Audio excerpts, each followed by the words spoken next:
하루를 여는 말씀과 멜로디. 높은 뜻 하늘교회 아침 예배. 3월 22일 금요일에 인사드립니다. 반갑습니다. 오늘 함께 나눌 말씀은 누가복음 21장 20절부터 33절의 말씀입니다. 그 중에서 29절부터 33절의 말씀을 청소년부 부장님이신 주혜성 집사님의 목소리로 듣습니다. 너희가 예루살렘이 군대들에게 에워싸이는 것을 보거든 그 멸망이 가까운 줄을 알라. 그때 유대에 있는 자들은 산으로 도망갈 것이며 성내에 있는 자들은 나갈 것이며 촌에 있는 자들은 그리로 들어가지 말지어다. 이 날들은 기록된 모든 것을 이루는 징벌의 날이니라. 그날에는 아이벤 자들과 젖먹이는 자들에게 화가 있으리니 이는 땅에 큰 환난과 이 백성에게 진노가 있겠음이로다. 그들이 칼날에 죽임을 당하며 모든 이방에 사로잡혀 가겠고 예루살렘은 이방인의 때가 차기까지 이방인들에게 밟히리라. 1월 성신에는 징조가 있겠고 땅에서는 민족들이 바다와 파도의 성난 소리로 인하여 혼란한 중에 권고하리라. 사람들이 세상에 임할 일을 생각하고 무서워함으로 기절하리니 이는 하늘의 권능들이 흔들리겠음이라. 그때 사람들이 인자가 구름을 타고 능력과 큰 영광으로 오는 것을 보리라. 이런 일이 되기를 시작하거든 일어나 머리를 들라. 너희 송장이 가까웠느니라 하시더라. 이에 비유로 이르시되 무화과 나무와 모든 나무를 보라. 싹이 나면 너희가 보고 여름이 가까운 줄을 자연히 아나니 이와 같이 너희가 이런 일이 일어나는 것을 보거든 하나님의 나라가 가까이 온 줄을 알라. 내가 진실로 너희에게 말하노니 이 세대가 지나가기 전에 모든 일이 다 이루어지리라. 천지는 없어지겠으나 내 말은 없어지지 아니하리라. 누가복음 21장 20절에서 33절 말씀. 아멘.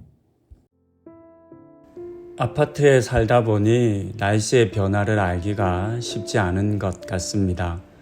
아침에 일어나도 날이 추운지 비가 오는지가 이렇게 잘 알기가 쉽지 않습니다. 물론 창문을 열어보기도 하지만 그것만으로도 이제 주변이 전체가 다 보이는 건 아니기 때문에 조금 느끼기가 쉽지 않은 것 같습니다. 그래서 핸드폰에 날씨 앱을 이렇게 열어서 그날의 일기를, 오후에 일기를 이렇게 미리 확인하곤 합니다. 요즘은 일기예보가 사실 거의 정확합니다. 그래서 일기예보를 확인하면 추울지, 더울지 또는 오후에 비가 올지 등을 확인할 수 있습니다. 이렇게 확인하고 아이들의 옷을 정하거나 또는 우산을 챙겨 보내곤 합니다. 요즘은 이렇게 일기예보가 있어서 참 편한 것 같습니다. 그런데 과거에는 그렇지 못했습니다. 대신 오랜 시간 동안 경험으로 알게 된 것들을 통해서 그날의 날씨를 예측했습니다. 예를 들어 제비가 낮게 날면 곧 비가 온다고 했습니다.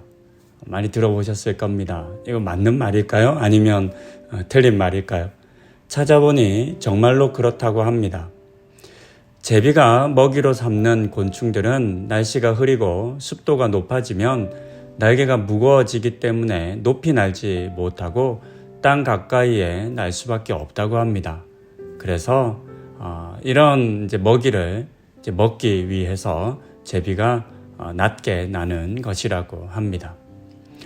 물론 이것을 하루아침에 알게 된 것은 아니었을 겁니다. 반복된 경험을 통해서 제비가 높이 안 날고 낮게 나는 날들이 여러 번 반복될 때마다 비가 온 것을 통해서 이제 깨닫게 된 사실이겠습니다. 그리고 이 사실은 한두 사람만 알았던 것이 아니라 수많은 사람들의 그런 경험이 이렇게 함께 녹여져서 만들어진 그런 지식이라고 할 수 있겠습니다. 더하여 옛날 사람들이 고기압이나 저기압과 같은 것들을 알았던 것도 아니었습니다. 그리고 제비가 먹이를 먹기 위해서 낮게 나는 것이라고 하는 사실도 사실 훗날에 밝혀진 것입니다. 옛날 사람들은 제비가 낮게 나네 비가 오려고 하나 봐 이제 이렇게 알고 있었던 겁니다. 이처럼 과학적인 지식을 갖지 못했어도 과학적인 지식이 없던 시대였다 하더라도 사람들은 세상의 징조를 읽을 줄 알았습니다. 그리고 본문에도 그와 같은 이야기가 기록되었습니다. 이스라엘 사람들은 무화과 나무를 비롯해 나무에 싹이 나는 것을 통해서 계절이 바뀌는 것을 알 수 있었습니다. 사실 우리도 마찬가지입니다.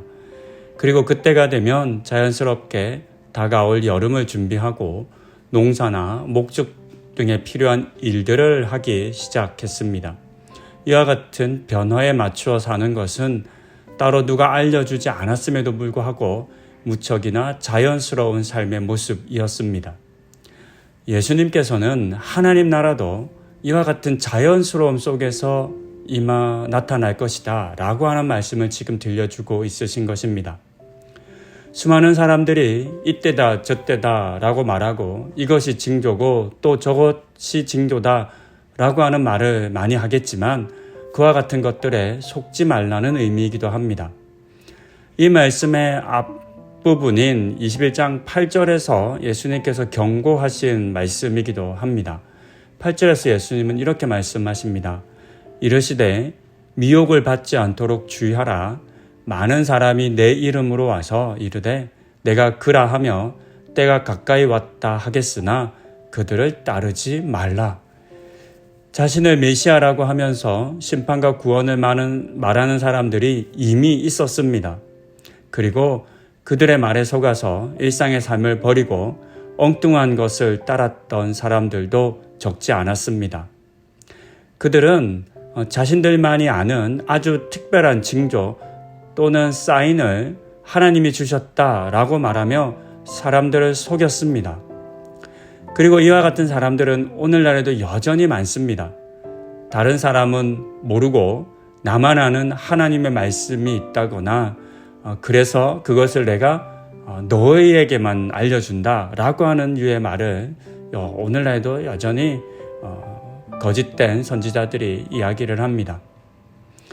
유대인들은 21장 7절에서 예수님에게 이런 일이 일어나려 할 때에 무슨 징조가 있사오리이까 라고 물으며 특별한 징조를 구했습니다.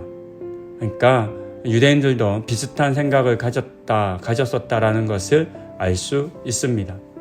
이와 같은 사람들을 향해 예수님께서는 그렇게 감추어진 징조, 소수의 사람들만에게 주어지는 특별한 징조가 아니라 모든 사람이 그때가 되면 자연히 알게 될 것에 대한 말씀을 지금 들려주신 것입니다. 물론 예수님의 이 말씀이 정확히 어떻게 이와 같은 일들이 일어나는지 우리는 어떻게 알게 될 것인지 사실 아직은 알 수 없습니다. 그때가 되어봐야 알 것입니다. 하지만 다른 사람들에게는 감추어지고 나만을 위해 주시는 징조 또 나에게만 알려주신 특별한 말씀은 없다라고 하는 사실을 우리는 기억해야 하겠습니다. 그래서 예수님에게 나에게만 알려주세요. 다른 사람이 모르는 비밀한 것을 나에게만 주세요. 라고 기도하시면 안 됩니다. 우리 주님께서 모든 사람들에게 동일하게 허락하신 하나님 나라를 언젠가 하나님의 방법으로 우리 가운데 드러내실 것입니다. 근데 그것을 우리가 놓치지 않는 것이 중요하지 않겠습니까? 그리고 매 순간 하나님의 뜻을 구하며 살아갈 때 우리가 어떤 특별한 징조를 봐서 하나님 나라가 임했다라고 하는 것이 아니라 매 순간마다 하나님 나라의 뜻을 구하며 살아가게 된다면 그때를 자연스럽게 알게 될 것이다 라고 하는 말씀으로 우리는 오늘 이 본문의 말씀을 이해할 수 있을 것 같습니다. 그러니 우리 성도님들에게 주어진 오늘 이 하루 매 순간순간을 바르고 정직하게 또 기도함으로 하나님의 은혜 속에서 보내시는 우리 성도님들 다 되실 수 있기를 권면드립니다. 그렇게 살 때 우리는 우리에게 허락한 하나님 나라를 분명 보게 될 것입니다. 기도하시겠습니다. 특별한 징조를 보여주십시오. 나만 아는 것을 허락해 주십시오. 라고 하는 요구가 유대인들에게 있었고 또 이와 같은 욕망은 참 많은 사람들에게 있었습니다. 그리고 이와 같은 사람들의 욕망을 이용해서 나에게 특별한 징조를 본 것이 있다. 하나님 나에게만 말씀하셨다라고 하는 거짓을 말하며 사람들을 미혹하고 속이고 그들의 삶을 빼앗았던 사람들의 이야기도 참 많이 듣습니다. 하나님, 우리가 이와 같은 어리석음에 빠지지 않기를 원합니다. 누군가에게만 주어지는 특별한 징조가 아니라 우리 모두에게 임할 하나님 나라의 징조는 모든 사람들이 자연을 보며 계절을 알고 변화를 알았던 것처럼 우리에게 자연스럽게 임하게 될 것이라는 사실을 우리 주님 지금 말씀하여 주셨는데, 이 말씀을 우리가 신뢰하고 믿고 그래서 특별한 징조를 간구하는 것이 아니라 매 순간마다 하나님의 뜻 안에서 말씀 안에 살아갈 때 우리에게 나타내실 하나님 나라를 기대하고 놓치지 않는 우리 성도님들 다 되는 은혜 허락하여 주시옵소서. 이 모든 말씀 예수님의 이름으로 기도드립니다. 아멘. 너희가 예루살렘이 군대들에게 에워싸이는 것을 보거든 그 멸망이 가까운 줄을 알라. 그때 유대에 있는 자들은 산으로 도망갈 것이며 성내에 있는 자들은 나갈 것이며 초원에 있는 자들은 그리로 들어가지 말지어다. 이날들은 기록된 모든 것을 이루는 징벌의 날이니라. 그날에는 아이 벤 자들과 젖 먹이는 자들에게 화가 있으리니 이는 땅에 큰 환난과 이 백성에게 진노가 있겠음이로다. 그들이 칼날에 죽임을 당하며 모든 이방에 사로잡혀 가겠고 예루살렘은 이방인의 때가 차기까지 이방인들에게 밟히리라. 1월 성신에는 징조가 있겠고 땅에서는 민족들이 바다와 파도의 성난 소리로 인하여 혼란한 중에 곤고하리라. 사람들이 세상에 임할 일을 생각하고 무서워하므로 기절하리니 이는 하늘의 권능들이 흔들리겠음이라. 그때 사람들이 인자가 구름을 타고 능력과 큰 영광으로 오는 것을 보리라. 이런 일이 되기를 시작하거든 일어나 머리를 들라. 너희 속량이 가까워왔느니라. 이에 비유로 이르시되 무화과 나무와 모든 나무를 보라. 싹이 나면 너희가 보고 여름이 가까운 줄을 자연히 아나니 이와 같이 너희가 이런 일이 일어나는 것을 보거든 하나님의 나라가 가까이 온 줄을 알라. 내가 진실로 너희에게 말하노니 이 세대가 지나가기 전에 모든 일이 다 이루어지리라. 천지는 없어지겠으나 내 말은 없어지지 아니하리라.